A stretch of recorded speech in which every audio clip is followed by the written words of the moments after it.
ये यहाँ पे क्वारंटाइन सेंटर जो है ये कायम किया गया है उन बच्चों के लिए जो कल ही आज सुबह ही पहुँचे हैं। कल वहाँ से निकले थे, जम्मू से, कोटा से आए हुए हैं, कोटा राजस्थान से। इनके लिए यहाँ पे अरेंजमेंट किया गया है एडमिनिस्ट्रेटिव क्वारंटाइन के लिए।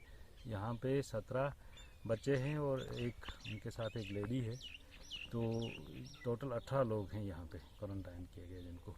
और इस वक्त इनकी स्क्रीनिंग चल रही है। खाने पीने का इनका बंदोबस्त भी डिस्ट्रिक्ट एडमिनिस्ट्रेशन की तरफ से किया गया है। और यहाँ पे एक नोडल ऑफिसर, एक मजिस्ट्रेट जो है वो अपॉइंट किए गए हैं जो इनकी देखभाल कर रहे हैं।